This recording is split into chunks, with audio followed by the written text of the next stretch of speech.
Welcome to our politics preview for Tuesday, May 19th, which is a major primary day here in the United States where we will see voters in 6 states choosing their nominees for the fall election.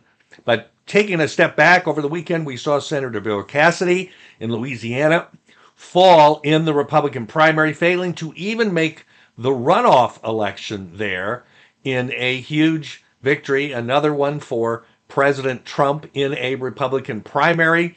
He came out against Cassidy because Cassidy supported the impeachment of President Trump as he was leaving office back in 2021.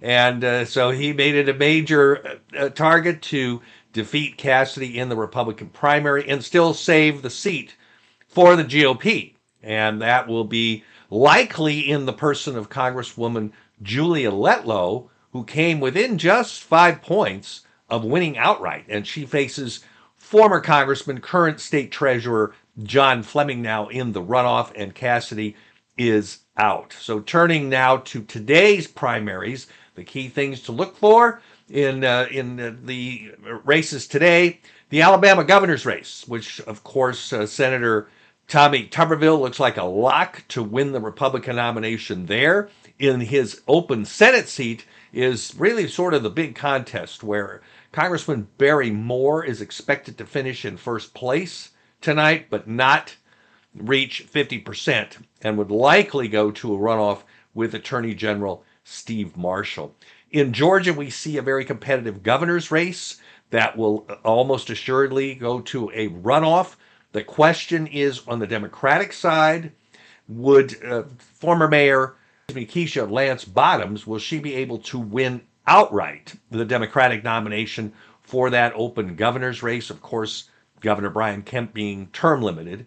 But Ms. Bottoms there's no question she finishes in first place in the Democratic primary. The question is, will she win outright and claim the nomination? So we're looking for a competitive race in Georgia for governor. And of course, the Republican Senate contest, where we will see very likely two congressmen advance into a runoff: Congressman Mike Collins from the Jackson area and Savannah area Congressman Buddy Carter. That's what looks like will happen. Neither of them reaching 50. Collins probably coming in first, Carter probably coming in second. The winner will eventually then go up against Senator John Ossoff, who has raised more money than any candidate in the United States. So it's be a very interesting race in Georgia. Then we turn to Pennsylvania tonight, where the Democrats will be nominating candidates in some very competitive general election districts. In the 7th district, freshman Ryan McKenzie has that. The Democrats have 4 people competing for the Democratic nomination. This is the Allentown and Bethlehem seat that goes back and forth. It's a very marginal district and will be a top national campaign for the general election. Then we move up to the Scranton area, where Congressman Rob Bresnahan, Republican, is running for a second term. This is a more Republican district than the Ryan McKenzie 7th district. So Bresnahan will very likely face the mayor of Scranton, who was virtually unopposed in the Democratic primary. He should be favored in a lean Republican seat there. Then we turn to the Harrisburg seat of veteran Congressman Scott Perry. He will have a rematch, very likely. We'll know tonight for sure, but very likely, with Janelle Stetson, who was a former anchor woman there in that particular area, that media market. And that race was close in 2024 at basically 52-48.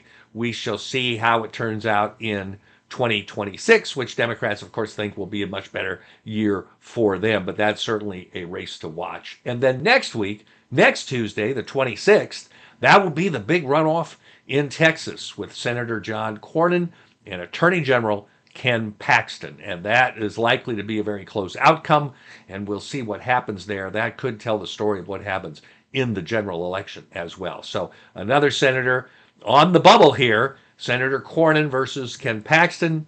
My gut is that Senator Cornyn pulls it out, but we'll see what happens next Tuesday. So an exciting week. We're really getting into the key times now of the 2026 election cycle. So with